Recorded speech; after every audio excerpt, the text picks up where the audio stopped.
Hello all, നമ്മൾ എന്തിനാണ് സ്കൂളിലും കോളേജിലൊക്കെ പോകുന്നത്? നല്ലൊരു ജോലി കിട്ടാൻ വേണ്ടി അല്ലേ? ആസ് എ കോമൺ മലയാളി നമ്മളെല്ലാവരും 10th ശേഷം +2 എടുക്കുന്നു, +2 ശേഷം നല്ലൊരു ഡിഗ്രി എടുക്കുന്നു, പിന്നെ നമ്മൾ എക്സ്പെക്ട് ചെയ്യുന്നത് ഒരു ജോലിയാണ്. പക്ഷെ പലർക്കും ഡിഗ്രി കഴിഞ്ഞ ശേഷം ജോലിയൊന്നും കിട്ടാറില്ല. എന്താണ് അതിന്റെ റീസൺ? നമ്മൾ അപ്ലൈ ചെയ്യുന്ന ജോലിക്ക് ആവശ്യമായിട്ടുള്ള സ്കില്ല് നമുക്കില്ല എന്നുള്ളതാണ്. എന്നാൽ ഡിഗ്രി കഴിയുന്നതിന് മുമ്പ് തന്നെ നല്ലൊരു സോഫ്റ്റ്വെയർ ഡെവലപ്പറായി ജോലി നേടുകയും പഠനത്തോടൊപ്പം തന്നെ ജോലിയും മുന്നോട്ട് കൊണ്ടുപോയി മറ്റുള്ള സ്റ്റുഡൻസിനൊക്കെ ഒരു റോൾ മോഡലായി മാറുകയും ചെയ്ത ഒരാളെയാണ് നമ്മൾ ഇന്ന് പരിചയപ്പെടാൻ പോകുന്നത്. സ്വാലിഹ് ഒരു BCA തേർഡ് ഇയർ സ്റ്റുഡന്റ് ആണ്. കറന്റ് കീബോർഡ് എന്നൊരു സോഫ്റ്റ്വെയർ ഡെവലപ്മെന്റ് കമ്പനിയിൽ സോഫ്റ്റ്വെയർ ഡെവലപ്പറായി വർക്ക് ചെയ്യുകയും ചെയ്യുന്നു. സ്വാലിഹ് രാവിലെ കോളേജിൽ പോകുന്നു. കോളേജ് കഴിഞ്ഞ ശേഷമാണ് സോഫ്റ്റ്വെയർ ഡെവലപ്പറായി വർക്ക് ചെയ്യുന്നത്. ഡിഗ്രി കഴിയുന്നതിന് മുമ്പ് തന്നെ സ്വാലിഹ് എങ്ങനെയാണ് ഈ ഒരു ജോലി അച്ചീവ് ചെയ്തത്, എന്തൊക്കെ ടെക്നോളജീസ് ആണ് പഠിച്ചത്, ഇങ്ങനെയുള്ള കാര്യങ്ങളൊക്കെ നമുക്ക് ഡീറ്റെയിൽ ആയിട്ട് സ്വാലിഹിനോട് തന്നെ ചോദിക്കാം. So let's start. സ്വാലിഹ് ഇപ്പോൾ എന്താ ചെയ്യുന്നത്? ഞാൻ ഡിഗ്രി പഠിക്കുന്നുണ്ട്. കൂടെ ഇപ്പോൾ കീബോർഡ് എന്ന കമ്പനിയിൽ ആപ്ലിക്കേഷൻ ഡെവലപ്പറായിട്ട് വർക്ക് ചെയ്യുന്നുണ്ട്. എങ്ങനെയായിരുന്നു കീബോർഡിലേക്കുള്ള ജേർണി? കീബോർഡിലേക്ക് ഞാൻ റീസെൻ്റ്ലി ആണ് ജോയിൻ ചെയ്ത്, 3 മാസമായിട്ടുള്ളൂ. അതിന് മുന്നേ കീബോർഡിൽ തന്നെ അണ്ടറിൽ വരുന്ന അപ്കോഡിലാണ് പഠിച്ചിരുന്നത്. അപ്കോഡിക്ക് എത്തിയത് എങ്ങനെയാണെന്ന് വെച്ചാൽ, ഞാൻ +2 കഴിഞ്ഞപ്പോൾ IT ഫീൽഡിലേക്ക് വരണമെന്നായിരുന്നു എൻ്റെ ആഗ്രഹം. അപ്പോൾ അതിനു വേണ്ടി ഒരു ഓൺലൈനായിട്ടൊക്കെ ആയിട്ട് കുറേ വീഡിയോസും കാര്യങ്ങളെല്ലാം ചെയ്യുന്ന കുറേ ചാനലുകളൊക്കെ ഉണ്ട്. അപ്പോൾ അതൊക്കെ കുറേ റെഫർ ചെയ്തിട്ട് പഠിക്കാൻ നോക്കി. പക്ഷെ അത് ഒറ്റയ്ക്ക് പഠിക്കാന്നുള്ളത് പോസിബിൾ ആണ്, പക്ഷേ ഒരിക്കലും അത് നീണ്ടു പോകാന്നല്ലാതെ ഫുള്ളായിട്ട് കംപ്ലീറ്റ് ആവുമെന്ന് തോന്നുന്നില്ല. അപ്പോൾ അതുകൊണ്ട് ഒരു ഇൻസ്റ്റിറ്റ്യൂട്ട് ഫൈൻഡ് ചെയ്യാന്നുള്ളതിലേക്ക് ഞാൻ കുറേ റെഫറൽ ചെയ്ത് കുറേ ഇൻസ്റ്റിറ്റ്യൂട്ട് എല്ലാം ഫൈൻഡ് ചെയ്തിരുന്നു. പക്ഷേ അതെല്ലാം ഫുള്ളി ഓഫ്ലൈൻ ബാച്ചുകൾ വരുന്നത്. പിന്നെ അതിൻ്റെ കൂടെ അതുമാത്രമല്ല, അത് ഡെയിലി അവിടെ പോയിട്ട് അറ്റൻഡ് ചെയ്യേണ്ട സിറ്റുവേഷനിൽ വന്നത്. അപ്പോൾ ഡിഗ്രി എന്തായാലും എടുക്കണമല്ലോ. അപ്പോൾ ഡിഗ്രി എടുക്കണം, അതിൻ്റെ കൂടെ ഇതും കൊണ്ടുപോകണം എന്നുള്ള ലക്ഷ്യത്തിൽ തന്നെ ഉണ്ടായിരുന്നത്. അങ്ങനെ ഞാൻ എൻ്റെ ഒരു ഫ്രണ്ട് മുഖേനയാണ് അപ്കോഡ് പരിചയപ്പെട്ടത്. അങ്ങനെ അപ്കോഡിനെ കുറിച്ച് അന്വേഷിച്ച് അപ്കോഡിൻ്റെ കോഴ്സസ് എല്ലാം ഓൺലൈനായിട്ട് പ്രൊവൈഡ് ചെയ്യുന്നുണ്ട് എന്നുള്ളതും ഫ്ലെക്സിബിളായ ടൈമിൽ നമുക്ക് കോഴ്സ് എല്ലാം കാണാൻ പറ്റും എന്നുള്ള രീതിയിലെല്ലാം അറിഞ്ഞതോട് കൂടിയാണ് ഞാൻ അപ്കോഡിക്ക് വന്നത്. അപ്കോഡ് വന്ന് ജാഫർ ഖാനെ മീറ്റ് ചെയ്ത് കാര്യങ്ങളെല്ലാം ചോദിച്ച് മനസ്സിലാക്കി ഞാൻ ഫ്രണ്ട് എൻഡ് എന്നുള്ളൊരു ഇതിലേക്ക് കോഴ്സ്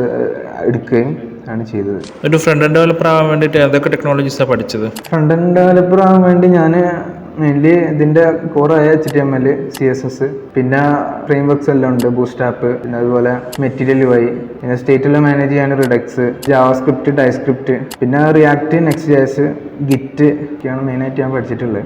ആ ഒരു ലേണിംഗ് ജേർണി എങ്ങനെയായിരുന്നു? ടെക്നോളജി നമ്മൾ ഇത് സ്റ്റെപ്പ് ബൈ സ്റ്റെപ്പ് ആയിട്ടാണ് പഠിക്കുക. ആദ്യം HTML അത് കൂടെ CSS അത് പഠിച്ച് കഴിഞ്ഞിട്ട് അതിൻ്റെ ഒരു അസൈൻമെൻറ്റ് കംപ്ലീറ്റ് ചെയ്യും.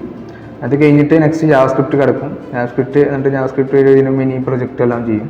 അത് കഴിഞ്ഞിട്ട് പിന്നെ ജാവാസ്ക്രിപ്റ്റ് കഴിഞ്ഞ റിയാക്റ്റിൻ്റെ കൂടെയാണ് ഈ ബൂട്ട്സ്ട്രാപ്പ്, മെറ്റീരിയൽ UI ഒക്കെ വരുന്നത്. ഇതൊക്കെ റിയാക്റ്റ് വെച്ചിട്ട് നമ്മൾ വേറെ പ്രൊജക്റ്റ് വീണ്ടും ചെയ്യും. അത് കഴിഞ്ഞതിന് ശേഷം റിയാക്റ്റിൻ്റെ അഡ്വാൻസ് ലെവലാണ് Next.js. പിന്നെ അതേമാതിരി സ്റ്റേറ്റ് മാനേജ് ചെയ്യാൻ റിഡക്സ് എല്ലാം യൂസ് ചെയ്തിട്ട് നമ്മളൊരു ഫുള്ളി ഒരു വെബ് ആപ്ലിക്കേഷൻ ക്രിയേറ്റ് ചെയ്യുന്നൊരു കേപ്പബിലിറ്റി വരും. അപ്കോഡിലെ ലേണിംഗ് എക്സ്പീരിയൻസ് എങ്ങനെ ഉണ്ടായിരുന്നു?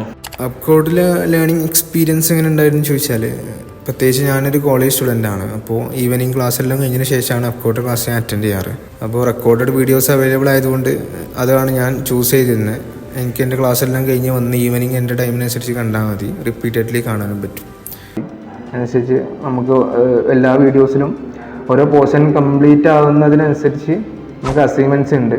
അസൈൻമെൻറ്റ്സ് കംപ്ലീറ്റ് ചെയ്താൽ മാത്രമേ നെക്സ്റ്റ് പോർഷൻ നമുക്ക് കിട്ടത്തുള്ളൂ. അതുകൊണ്ട് അത് ഫുള്ളി കംപ്ലീറ്റ് ചെയ്യാണ്ട് നെക്സ്റ്റ് പോർഷനിലേക്കൊന്നും അടിച്ചു വിട്ട് പോകാനൊന്നും പറ്റില്ല. അപ്പോൾ അതിനനുസരിച്ച് നമുക്ക് ഫുള്ളി പഠിച്ചിട്ട് മാത്രമേ ക്ലിയർ ചെയ്യാൻ കഴിയുള്ളൂ. അപ്പോൾ കോഴ്സ് എല്ലാം കംപ്ലീറ്റ് ചെയ്ത് കഴിഞ്ഞാൽ ഇന്റേൺഷിപ്പ് പ്രോഗ്രാം, പിന്നെ അതേമാതിരി ഈ കമ്പനിയിൽ ഓൺ ജോബ് ട്രെയിനിങ്, അങ്ങനെ ട്രെയിനിങ് എല്ലാം തരുന്നുണ്ട്. അതെല്ലാം കൂടെ ഈ അവല് റിയൽ പ്രൊജക്റ്റിലാണ് നമുക്ക് ട്രെയിനിങ്ങും ഇതെല്ലാം തരുന്നത്. അപ്പോൾ എങ്ങനെ ഒരു കമ്പനിയിൽ നമ്മൾ വർക്ക് ചെയ്യുന്നു എന്നുള്ള ആ ഒരു എക്സ്പീരിയൻസ് എല്ലാം നമുക്ക് കിട്ടും. ഓക്കെ, അതിനെക്കുറിച്ചാണ് അക്കൗണ്ടിനെ കുറിച്ച് പറയാനുള്ളത്. ഒരു ഡെവലപ്പർ ആവുക എന്നുള്ളത് പണ്ടേയുള്ള ആഗ്രഹമായിരുന്നു. ഇപ്പോൾ കുറച്ചൊരു 2-3 കൊല്ലം മുന്നേ വരെ കുറേ നമ്മൾ ഓപ്പർച്യൂണിറ്റീസ് എല്ലാം പല മേഖലയിലും ഉണ്ടായിരുന്നു. പക്ഷേ അവിടുന്ന് കിട്ടി ഇപ്പോൾ ടെക്നോളജിയുടെയും ഈ ഒരു വളർച്ച നോക്കുമ്പോൾ നമുക്ക് IT ഫീൽഡിൽ ഒരു ജോലി നേടാന്നുള്ളതാണ് ഒരു നല്ലൊരു കാര്യമാണ്. അപ്പോൾ ആ ഒരു ഇതിൽ ചിന്തിച്ചിട്ട് ഞാൻ +2 കഴിഞ്ഞതിന് ശേഷമാണ് IT ഫീൽഡിലേക്ക് വരണം എന്നുള്ളൊരു ഇത് വന്നത്. അപ്പോൾ അതിന് ശേഷമാണ് ഞാൻ +2 കഴിഞ്ഞ് ഡിഗ്രിയും വേണം. അപ്പോൾ അത് രണ്ടും കൂടെ കൊണ്ടുപോകാമെന്നുള്ള രീതിയിൽ ആണ് ഞാൻ നോക്കിയിരുന്നത്. അങ്ങനെയാണ് എനിക്ക് അപ്കോഡ് ഫൈൻഡ് ചെയ്യാൻ പറ്റിയിട്ടുള്ളത്. അപ്കോഡിലെ സോഫ്റ്റ് ഡെവലപ്മെൻറ്റ് ക്ലാസ്സുകളൊക്കെ കോളേജിൽ BCA പഠനത്തെ ഹെൽപ്പ് ചെയ്തിട്ടുണ്ടോ? ആക്ച്വലി അപ്കോഡിൽ പഠിപ്പിക്കുന്നത് ആ ടൈമിൽ എന്താണോ ആക്ച്വലി മാർക്കറ്റിലുള്ള കോഴ്സ്, അതായത് ടൂൾസും കാര്യങ്ങളും എന്താണോ അതാണ് അപ് ടു ഡേറ്റഡ് ആയിട്ടാണ് പഠിപ്പിക്കുന്നത്. പക്ഷേ കോളേജിൽ കുറേ കാലം മുന്നേ ഉള്ള പഴയ മെത്തേഡ്സുകളാണ്. അപ്പോൾ എൻ്റർലി ഡിഫറെൻ്റ് ആണ്. എനിക്ക് തോന്നുന്നത് കോളേജിന് അവരുടെ കാര്യം അപ്കോഡിനേറ്റ് ഇതൊന്നും ബന്ധപ്പെടുത്താനേ പറ്റില്ല. കാരണം കോളേജ് കുറേ ബാക്കിലാണ്, ഔട്ട്ഡേറ്റഡ് ആണ്. അപ്പോൾ ഡെയിലി ഔട്ട്ഡേറ്റഡ് ആണ്. ഓഫീസിൽ നിന്ന് തന്നെയാണോ വർക്ക് ചെയ്യുന്നത്? അങ്ങനെ ഓഫീസിൽ നിന്ന് തന്നെയാണ് വർക്ക് ചെയ്യുന്നത്. വീട്ടിൽ നിന്നും വർക്ക് ചെയ്യുന്നുണ്ട്, ഫ്ലെക്സിബിൾ ആണ്. നമുക്ക് എവിടെ നിന്നും വർക്ക് ചെയ്യാം. വർക്കിങ് ഇന്ന ഓഫീസിൽ തന്നെ വരണമെന്നില്ല. നമുക്ക് വീട്ടിൽ നിന്ന് വർക്ക് ചെയ്യണമെങ്കിൽ വീട്ടിൽ നിന്ന് വർക്ക് ചെയ്യാം, ഓഫീസിൽ വരണമെങ്കിൽ ഓഫീസിൽ വരാം. പുതുതായി സോഫ്റ്റ് ഡെവലപ്പേഴ്സ് ആവാൻ ആഗ്രഹിക്കുന്ന ആൾക്കാരോട് എന്താ പറയാനുള്ളത്? പുതുതായിട്ട് വരുന്ന ആൾക്കാരോട് എന്താ പറയാനുള്ളത് വെച്ചാൽ, ഹാർഡ് വർക്ക് ചെയ്ത് കഴിഞ്ഞാൽ എന്തായാലും അവർക്ക് അത് അച്ചീവ് ചെയ്യാൻ കഴിയും എന്നുള്ളതാണ്. അപ്കോഡിൽ പ്രത്യേകിച്ച് അപ്കോഡിലൊക്കെ വരികയാണെന്നുണ്ടെങ്കിൽ എന്നെ പോലത്തെ കുറേ ഡെവലപ്പേഴ്സ് ഇവിടെ ഉണ്ട്, ഇവിടെ ഓഫീസിലുണ്ട്. അപ്പോൾ അവരെ കൂടെ കുറേ ഡൗട്ടൊക്കെ ചോദിച്ചു കഴിഞ്ഞാൽ നമുക്ക് ഇമ്മീഡിയറ്റ്ലി ക്ലിയർ ചെയ്യാൻ പറ്റും. പിന്നെ ഒരു കമ്പനിയിൽ എങ്ങനെയാണ് വർക്ക് ചെയ്യുന്ന ആ ഒരു എക്സ്പീരിയൻസ് എല്ലാം അപ്കോഡിൽ നിന്ന് കിട്ടും. അപ്കോഡിലെ റെക്കോർഡ് ക്ലാസ്സും അതുപോലെ ലൈവ് ക്ലാസ്സും രണ്ടും ഹെൽപ്ഫുൾ ആയിരുന്നു. അങ്ങനെ ചെയ്യുന്നെങ്കിൽ അങ്ങനെ ചില ആൾക്കാർക്ക്, എനിക്ക് കൂടുതൽ പേഴ്സണലി പഠിക്കാനാണ് താല്പര്യം. കാരണം എൻ്റെ ടൈമിനനുസരിച്ചും പിന്നെ ഒരാൾ ഡിപ്പെൻഡ് ചെയ്തിട്ടിരിക്കുന്നതാണെന്ന് എനിക്ക് താല്പര്യമില്ല. അപ്പോൾ റെക്കോർഡ് ക്ലാസ് എനിക്ക് വളരെ ഉപകാരമായിരുന്നു. ചില ആൾക്കാർക്ക് നേരിട്ട് ക്ലാസ് എടുത്താൽ മാത്രമേ മനസ്സിലാവുന്ന സ്റ്റുഡൻസ് എല്ലാം ഉണ്ടാവും. അങ്ങനെയാണെന്നുണ്ടെങ്കിൽ ഈവനിങ്, ഇപ്പോൾ കോളേജ് സ്റ്റുഡൻസ് അങ്ങനത്തെ സ്റ്റുഡൻസ് ഉണ്ടെന്നുണ്ടെങ്കിൽ അവർക്ക് ഈവനിങ് ഇപ്പോൾ റീസെൻ്റ്ലി സ്റ്റാർട്ട് ചെയ്യാൻ പോകുന്നുണ്ട്, അവർക്കും അതൊരു ഹെൽപ്ഫുൾ ആയിരിക്കും. ഓൺലൈനായോ ഓഫ്ലൈനായോ പഠിച്ചുകൊണ്ട് സ്വാലിഹിനെ പോലെ നിങ്ങൾക്കും ഒരു സോഫ്റ്റ്വെയർ ഡെവലപ്പർ ആവാം. അപ്കോഡിൻ്റെ ISO സർട്ടിഫൈഡ് ആയിട്ടുള്ള ഇന്റേൺഷിപ്പ് പ്രോഗ്രാമുകൾക്കോ കോഴ്സുകൾക്കോ ഇന്ന് തന്നെ ജോയിൻ ചെയ്യും. മോർണിംഗ് ബാച്ചും അതുപോലെ കോളേജ് സ്റ്റുഡൻസിനും വർക്കിംഗ് പ്രൊഫഷണൽസിനും വേണ്ടി സ്പെഷ്യൽ ഈവനിംഗ് ബാച്ചും അവൈലബിൾ ആണ്.